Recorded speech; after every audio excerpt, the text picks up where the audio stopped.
जय हिंद साथियों, कैसे हैं आप सब। उम्मीद करते हैं बेहतरीन होंगे। दोस्तों, आज की क्लास में हम लोग महान हिमालय और उससे संबंधित महत्वपूर्ण तथ्यों के बारे में चर्चा करने वाले हैं। दोस्तों, जिन लोगों ने इसके पहले की क्लासें नहीं देखी हैं वो लोग जाकर अवश्य क्लासों को देखें और उसके बाद में इस टॉपिक को बेहतरीन तरीके से समझ पाएंगे। चलिए, अगर हम लोग बात करें आज की क्लास को आगे बढ़ाएं तो दोस्तों महान हिमालय को आज हम लोग पढ़ने जा रहे हैं। इसके पहले हम लोगों ने ट्रांस हिमालय को बहुत ही बेहतरीन तरीके से समझ लिया है। चलिए, हम लोग अगर संक्षेप में समझने की कोशिश करें कि ट्रांस हिमालय, चलिए दोस्तों एक बार मैप के माध्यम से हम लोग कोशिश करते हैं। दोस्तों, ट्रांस हिमालय 4 पर्वत श्रेणियों से मिलकर बना है। सबसे पहले अगर हम लोग बात करें, इसके उत्तर में काराकोरम, लद्दाख, जास्कर और कैलाश, ये पर्वत श्रेणियां हमें देखने को मिलती हैं। तो दोस्तों चलिए हम लोग मैप पर एक बार देखें। काराकोरम, ध्यान दीजिएगा, काराकोरम, काराकोरम, लद्दाख, जास्कर और कैलाश। दोस्तों, कैलाश पर्वत श्रेणी जो कि लद्दाख का ही पूर्वी भाग है। इतनी बात हम लोग बेहतरीन तरीके से समझ चुके हैं। आज हम लोग लद्दाख, जास्कर, कैलाश, काराकोरम, इन सभी को पढ़ने के तत्पश्चात आज हम लोग हिमालय श्रेणियों के बारे में जानकारी प्राप्त करने वाले हैं। दोस्तों, अगर हिमालय पर्वत की बात करें तो हिमालय पर्वत काराकोरम के निर्माण होने के बाद में इसका निर्माण हुआ है। अगर हिमालय पर्वत की हम लोग बात करें तो हिमालय पर्वत में ध्यान दीजिएगा, इसके अगर हिमालय पर्वत की बात करें तो हिमालय पर्वत 3 श्रेणियों से मिलकर बना है। नंबर 1 अगर बात करें ग्रेट हिमालय, लेसर हिमालय जिसे हम लोग मध्य हिमालय या लघु हिमालय भी कहते हैं, शिवालिक हिमालय। तो इन सभी को अगर बेहतरीन तरीके से समझने की कोशिश करें तो दोस्तों देखिएगा, महान हिमालय सिंधु नदी के गार्ज से लेकर ब्रह्मपुत्र नदी के गार्ज तक इसका विस्तार फैला हुआ है। और अगर लेसर हिमालय की बात करें तो लेसर हिमालय इस प्रकार से हम लोग देख सकते हैं। और सबसे दक्षिण में बात करें तो शिवालिक हिमालय देखने को मिलता है। चलिए, अगर हम लोग इन्हीं सभी बातों को अगर एक बार पॉइंटों के हिसाब से, तथ्यों के हिसाब से समझने की कोशिश करें तो बेहतरीन तरीके से समझ पाएंगे। चलिए, अगर हम लोग बात करें महान हिमालय, तो दोस्तों महान हिमालय को अन्य किन किन नामों से जाना जाता है। सर्वप्रथम इसे हम लोग बृहद हिमालय, महान हिमालय, हिमाद्री। ध्यान दीजिएगा, महान हिमालय पर्वत अत्यधिक ऊंचाई पर होने के कारण यह हमेशा बर्फ से ढकी रहती है, जिस वजह से इसे हिमाद्री या बर्फीला हिमालय भी कहा जाता है। इतनी बात उम्मीद करते हैं समझ में आई होगी। दोस्तों, इसे सर्वोच्च हिमालय के भी नाम से जानते हैं। आंतरिक हिमालय भी इसे कहा जाता है।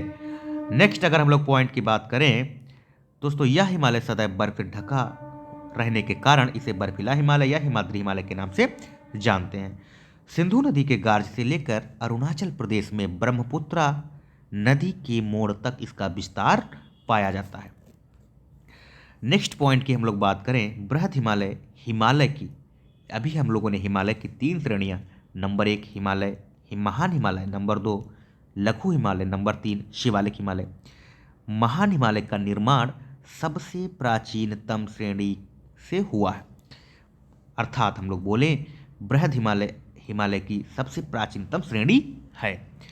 दोस्तों, अगर हम लोग नेक्स्ट पॉइंट की बात करें, बृहद हिमालय और लघु हिमालय, बृहद हिमालय और लघु हिमालय, ध्यान दीजिएगा, ये ग्रेटर हिमालय, ये लेसर हिमालय, इन दोनों के बीच में अगर दोनों के बीच में जो अलग करने वाली, इन दोनों की जो श्रेणियां अलग होती हैं, किससे अलग होती हैं? मेन सेंट्रल थ्रस्ट,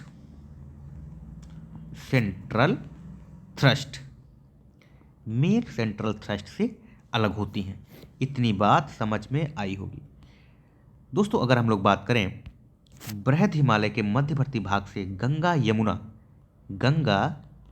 यमुना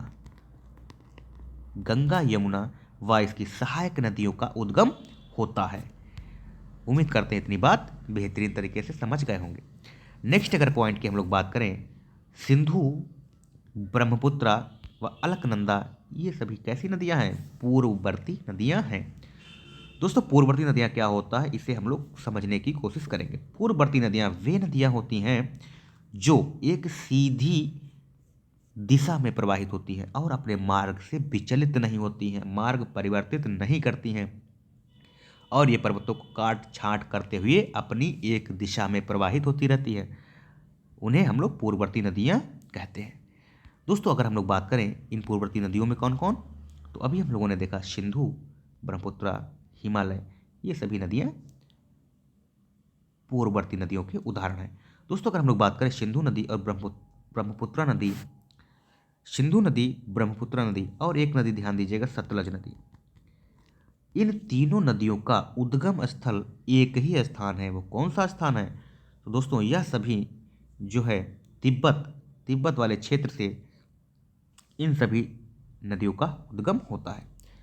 दोस्तों अगर हम लोग जानने की कोशिश करें कि सिंधु नदी का उद्गम कहाँ से होता है, सिंधु नदी का उद्गम कहाँ से होता है, तो दोस्तों इसका उद्गम स्थल कहाँ से होता है, चेमा युंगडुंग ग्लेशियर, ध्यान दीजिएगा Chema Jung डुंग glacier, Chema Yungdung glacier Mansarovar झील के निकट तिब्बत में स्थित है, वहाँ से इसका उद्गम होता है। इतनी भी बात समझते रहिएगा।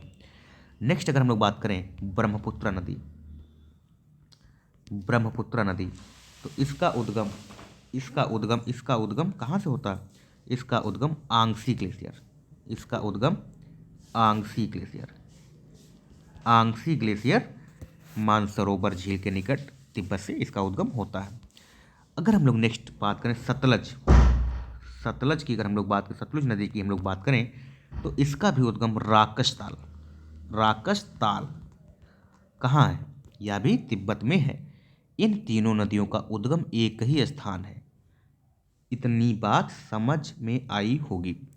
चलिए अगर दोस्तों हम लोग नेक्स्ट पॉइंट की बात करें, बृहद हिमालय की औसत ऊंचाई की बात करें, तो दोस्तों इस हिमालय की औसत ऊंचाई 6100 मीटर है। कितनी है, 6100 मीटर है। नेक्स्ट बहुत ही महत्वपूर्ण पॉइंट है दोस्तों, इस पॉइंट से एग्जाम में क्वेश्चन बनता ही है। चलिए हम लोग बात कर लेते हैं इस पॉइंट की। बृहद हिमालय में पाई जाने वाली विश्व की प्रमुख चोटियाँ कौन कौन सी हैं, तो दोस्तों जैसा कि आप सभी देख रहे हैं कि इस बृहद हिमालय में पाई जाने वाली विश्व की प्रमुख चोटियाँ, नंबर 1 माउंट एवरेस्ट की हम लोग बात करें, दोस्तों इसकी हाइट कितनी है, 8,848.86 मीटर इसकी हाइट है। अब स्थिति की बात करें तो दोस्तों यह नेपाल तथा तिब्बत सीमा पर स्थित है। कंचनजंगा की अगर हम लोग बात करें तो दोस्तों इसकी हाइट 8,558 मीटर, 8,558 मीटर कहाँ स्थित है, सिक्किम में स्थित है। नेक्स्ट पॉइंट की बात करें मकालू, नेक्स्ट पॉइंट की हम लोग बात करें मकालू, तो दोस्तों इसकी हाइट 8,481 मीटर होती है और यह नेपाल में स्थित है। नेक्स्ट पॉइंट की हम लोग बात करें धौलागिरी, तो दोस्तों इसकी हाइट 8,172 मीटर है और स्थिति इसकी कहाँ है, तो दोस्तों यह नेपाल में स्थित है। कहाँ, नेपाल में स्थित है। नंगा पर्वत की अगर दोस्तों हम लोग बात करें तो इसकी हाइट 8,126 मीटर, 8,126 मीटर इसकी हाइट है और ये पीओके भारत वाले राज्य क्षेत्र में स्थित है। अन्नपूर्णा की अगर हम लोग बात करें तो दोस्तों यह पर्वत चोटी 8,078 मीटर ऊंची है, नेपाल में स्थित है। इतनी बात उम्मीद करते हैं समझ में आई होगी। नंदा देवी की अगर हम लोग बात करें तो उसकी हाइट कितनी है, 8,817 मीटर इसकी हाइट है और यह उत्तराखंड में अवस्थित है। नामचा बरवा की बात करें तो 7,756 मीटर इसकी हाइट है और यह तिब्बत में स्थित है। केदारनाथ चोटी की अगर हम लोग बात करें तो दोस्तों यह 6,945 मीटर उत्तराखंड में स्थित है। इतनी बात उम्मीद करते हैं बेहतरीन तरीके से आप सभी समझ रहे होंगे। नेक्स्ट पॉइंट की हम लोग बात करें, बृहद हिमालय के पूर्वी भाग में पश्चिमी भाग की अपेक्षा अधिक ऊंचाई पर बर्फ पाई जाती है। ध्यान दीजिएगा, अगर हम लोग इसे बृहद हिमालय मान लें, बृहद हिमालय, तो दोस्तों पूर्वी भाग में पश्चिमी भाग की अपेक्षा, पूर्वी भाग में पश्चिमी भाग की अपेक्षा अधिक बर्फ पाई जाती है। तो यहाँ पर अधिक बर्फ और इधर अगर देखें तो कम बर्फ पाई जाती है। इतनी बात समझ गए होंगे। चलिए हम लोग बात करें लोहते पर्वत चोटी कहाँ स्थित है। तिब्बत में स्थित है, तिब्बत और नेपाल की सीमा पर। हाइट की बात करें तो दोस्तों 8,516 मीटर इसकी हाइट है। दोस्तों अब हम लोग बात कर लें इस पर्वत श्रेणी पर कौन कौन से महत्वपूर्ण दर्रे अवस्थित हैं। चलिए एक बार हम लोग दर्रों को देख लेते हैं। अगर हम लोग बात करें बृहद हिमालय पर बुर्जिल बुर्जिल दर्रा कहाँ स्थित है, कश्मीर में स्थित है। जोजिला दर्रा की बात करें तो यूनियन टेरिटरी लद्दाख, ये लद्दाख में स्थित है। लद्दाख, जोजिला दर्रा लद्दाख में स्थित है। बाड़ा लापचला दर्रा की अगर हम लोग बात करें तो दोस्तों हिमाचल प्रदेश में स्थित है। शिपकिला दर्रा की बात करें तो दोस्तों यह भी हिमाचल प्रदेश में स्थित है। अगर हम लोग नोट देखें दोस्तों, सतलज घाटी में हिंदुस्तान तिब्बत मार्ग जो कि शिमला को गंगटोक से जोड़ता है, कहाँ स्थित है, शिपकिला दर्रा में स्थित है।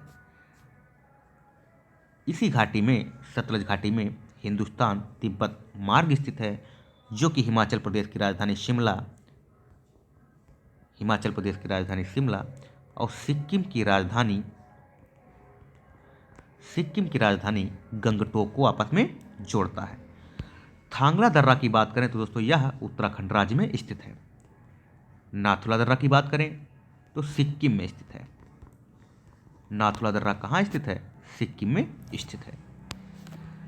जयलेपला दर्रा की बात करें तो दोस्तों यह भी सिक्किम राज्य में स्थित है।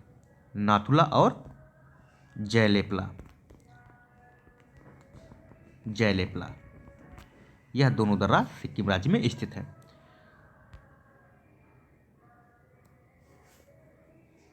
दोस्तों आज की क्लास में बस इतना ही। उम्मीद करते हैं इस क्लास को आप सभी बेहतरीन तरीके से समझ रहे होंगे। चलिए दोस्तों, आप सभी से उम्मीद करेंगे कि इस क्लास को ज़्यादा से ज़्यादा शेयर करेंगे जिससे यह क्लास सभी तक आसानी से पहुंच जाए। जो लोग चैनल पर नए हैं वो लोग इसे अवश्य सब्सक्राइब कर लीजिएगा और क्लास को अंत तक ज़रूर देखें जिससे यह क्लास बेहतरीन तरीके से आप सभी को समझ में आए।